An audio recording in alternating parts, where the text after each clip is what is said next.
Hello, my littles. Welcome to Mammy's Corner, and I'm Mammy. Oh, it's so good to see you. All right, you ready? Let's do our affirmations.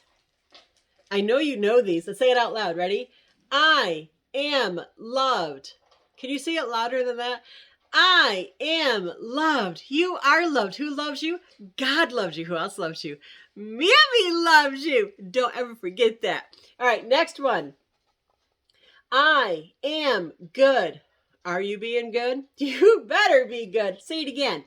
I am good. You are so good. Now for the last one. I am kind. Are you being kind? I hope you are. Ready? Say it again. I am kind. Good job, my littles. You are good and kind. So today, Mammy is still in the Disney Adventure Stories books. But remember, make sure you hit that like button and let Mammy know that you like my stories. Because Mammy loves it when you do that. It lets me feel so nice and warm that you care enough to let me know that you like the books. So let's find out what story is next. But first, make sure you're comfy in your chair, maybe a favorite blanket or a favorite pillow, or your favorite cuddle buddy. Are you ready? Let's get started. The Disney Adventure Stories brings you today, The Black Cauldron, The Great Quest. Ooh, are you ready? Are you ready? All right, let's get started reading this. Centuries ago, there lived an evil king who wanted to be the most powerful ruler in the world. His name was the Horned King. See, horns? And he knew one object would give him everything he desired: the Black Cauldron. The Horned King ordered Creeper, his second in command, to use whatever means necessary to find it. Yes, sire, Creeper replied. Scary, huh? Soon after, a lowly pig keeper named Tehran and a beautiful princess named Eileen became trapped in the king's castle. They began to wander through a maze of underground tunnels to try and find a way to escape. Eventually, they came to an ancient burial chamber where something caught Eileen eye. It was a magnificent sword. Tehran smiled with delight. Then he picked it up. Tehran and the Princess Eileen continued to walk through the tunnels. Soon they heard someone yell, "Help!" They followed the sound and came upon a kindly old man named Fluter, who was being held captive in another dungeon. As they were freeing him, they heard Creeper and his men out in the passageway. There was only one thing to do. Run! Get them! Cried one of Creeper's men. Another cornered Tehran, but when the pig keeper's sword touched the henchman's sword, the henchman's weapon fell to pieces. What? Look at that, it broke. See that? The sword was magical. The three fugitives tried to find a way out, but quickly realized they were trapped. Tehran swung his magic sword toward the drawbridge chain. Sparks flew and the chain broke loose, which sent the bridge crashing down. Immediately, the trio ran to the safety of the woods. They had escaped. Yay, they made it. At last, Tehran, Eileen, and Fluter could stop and rest. Just then, a furry little creature who was looking for food tackled Fluter. It was Gurgi. Tehran had met him before and wasn't particularly fond of him, but Gurgi liked the pig keeper. At that moment, Tehran had bigger things on his mind. He had found out that the Horned King was after the Black Cauldron, and he knew he had to find it first. If we destroy the cauldron, it will stop the Horned King, Tehran explained to the others.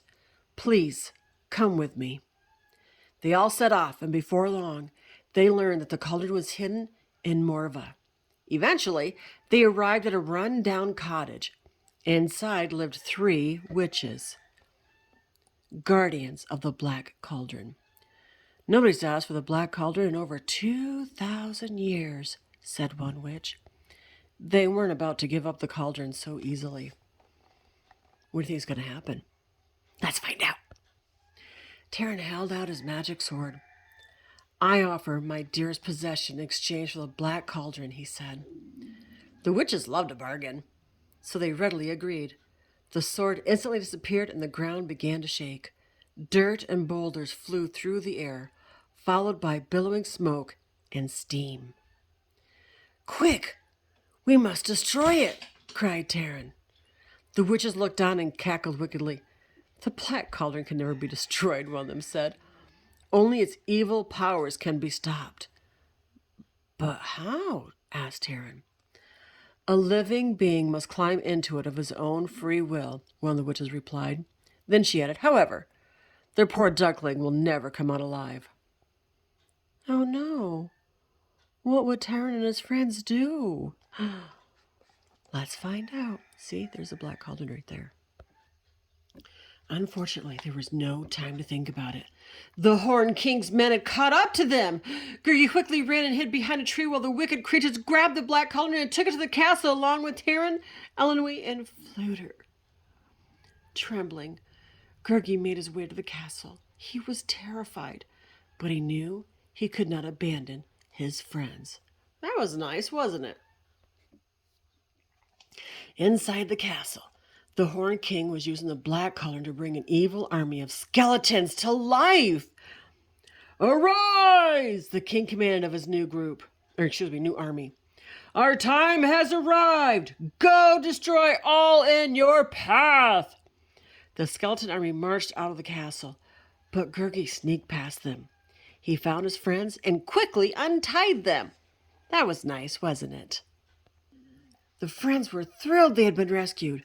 Still, Taran knew the kingdom would not be safe as long as the cauldron's powers were intact. He decided to jump into the bubbling cauldron, even if it meant he would never come back.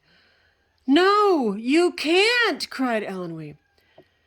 There must be another way, Fluter insisted. Taran shook his head. Bravely he said, my mind is made up. If I don't, we're all lost. But Gurgi had other ideas. Gurgi not let you jump into cauldron, he said to Taran, blocking his path. Get out of my way, Taran said. Gurgi stood his ground and then jumped in the boiling cauldron himself. No, Taran cried, but it was no use. Gurgi was gone. Taran couldn't believe he'd been so wrong about the little creature. Oh, that's sad. He sacrificed himself to save his friends. The cauldron immediately began to lose its power. Outside the castle walls, the king's skeleton army collapsed into a heap of bones. Inside, a mist of vapor swirled around. Torches on the walls blew out, and the gusting wind sucked everything bad into the cauldron, including the Horned King. The evil ruler was finally defeated. Yay! The strong pull of the cauldron caused the castle floor to fall to pieces. Roaring flames shot up at Taran, Elenwy, and Fluter as they ran for their lives. Suddenly, Elenwy spotted an old boat in an underground canal. They quickly hopped on and rowed to safety as the castle crumbled to the ground. Then the black cauldron appeared, bobbing in the water, and the friends remembered poor little Gurgi. They made it, but poor Gurgi, huh? The three witches saw the black cauldron too. They wanted it back. They offered Taran the magic sword in exchange for the cauldron, but he said no. I would trade the cauldron for Gurgi, said Taran. Oh dear, said one witch. It's not possible, said another. Fluter piped up. Just as I thought, he said to the witches. You have no real power. Admit it! The witches were very angry. They decided to show Fluter just how wrong he was. They changed into glowing colors and whirled around the cauldron, lifting it out of the water. As it rose, it transformed into brilliant white light. We have made a bargain, announced one of the witches. When the whirlwind dissolved, the cauldron was gone, the witches were gone, and Gurgi was lying on the ground.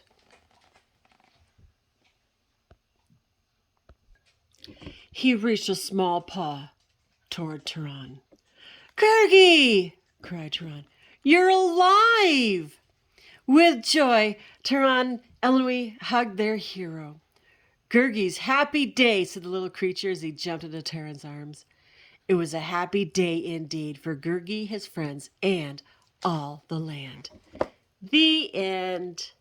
Well, my littles, I hope you liked that story. Oh, can you imagine sacrificing yourself for a friend? Willing to die to save someone that you love? Oh, it was a beautiful story, wasn't it? Just beautiful. And the good one. Yay, the good one. So don't forget to hit that like button. Remember, who loves you? God loves you. Who else loves you? That's right. Mammy loves you. But don't forget, Mammy loves you bestest. Until next time, my littles, be good and be kind.